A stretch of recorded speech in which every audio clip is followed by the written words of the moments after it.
And a couple of teenage girls walked by.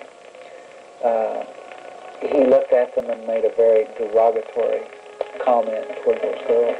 And it just kind of shocked me. I'm no prude. I was in the service, and I've been around pipeliners and truck drivers all my life. The truck itself started behaving funny. And I'd driven that truck for many miles over the previous year and a half. And I started feeling funny. My flesh started creeping. And so I pulled off the side of the road with this big gasoline truck. And as I did, the truck really started to behave erratically. It shook, literally shook, as if it were in the wrong gear or cutting out or something. It wasn't that. It was different, but somehow that was my first thought. And as I sat there, the thoughts just started flooding like a waterfall. I think the presence of the Lord must have been there in the cab of the truck. It became illuminated as if there were a fire under the dash of the truck. And I turned the engine on. It continued to shake. Just a vibration as if a giant wind were pitching the truck about, And I read not long after that in Luke 12th chapter, along about verses 6 and 10, 6 and 10, something about, if you acknowledge me before others, this was Jesus talking, then I will acknowledge you before the angels who are going to report it to God, was the assumption left in the gospel there. And I have a feeling it has some connection with that. Don needed comforted and assured God was on his side. Jill's story is much the same. She was distressed and had a deep emotional need. In Psalms, David says, "The angel of the Lord encamps around you and delivers you." Jill was encouraged and comforted by two angels. Both were older ladies who appeared out of nowhere and just as quickly disappeared. Jill is 51 years old. Born in Chicago, she encountered her angels 7 years ago in Grandview, California. Well, when I was at a church with a regular prayer meeting that was taking place there, and I really needed prayer. I was really hurting a lot, but I was very stubborn, and I didn't want to be vulnerable. I didn't want to admit my need, whatever.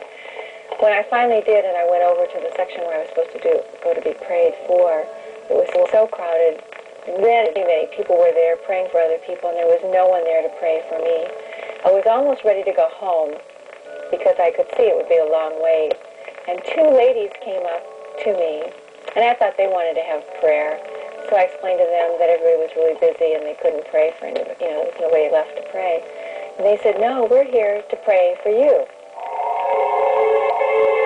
They were so just really calm and loving, and they made me feel so comfortable that I did pray with them. I explained to them what I needed, and I even started to cry, which I just don't do. I'm such a hard person, I don't do that very often.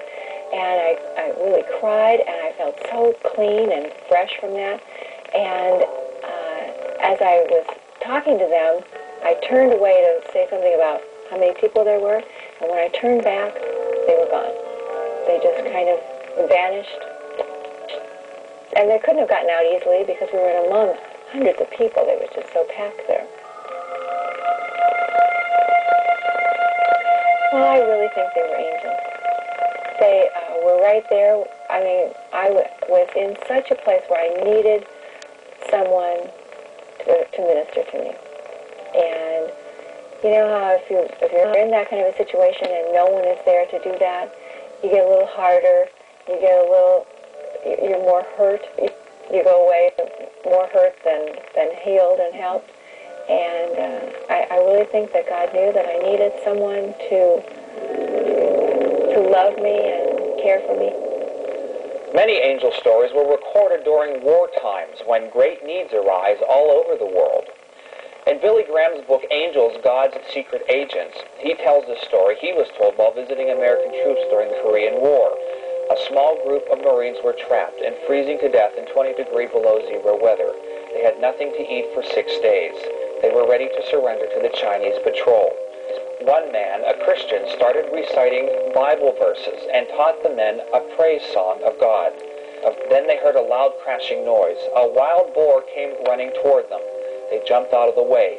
One man raised a rifle to shoot, and the boar suddenly killed over. It was dead. The men feasted on the meat and regained their strength.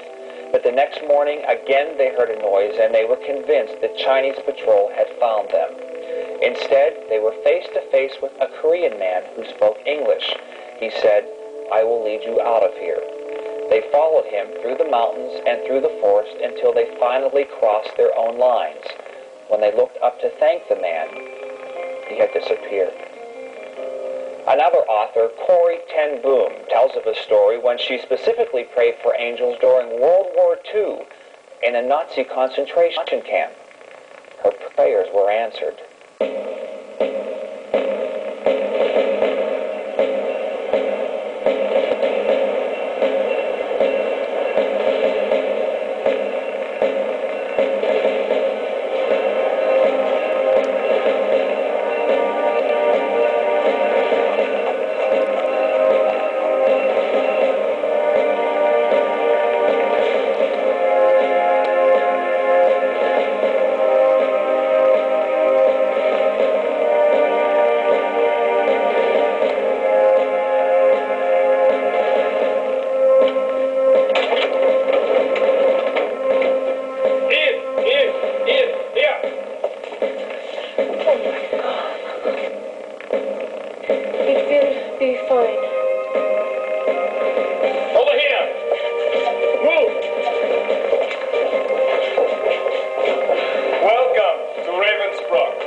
Answering our prayers.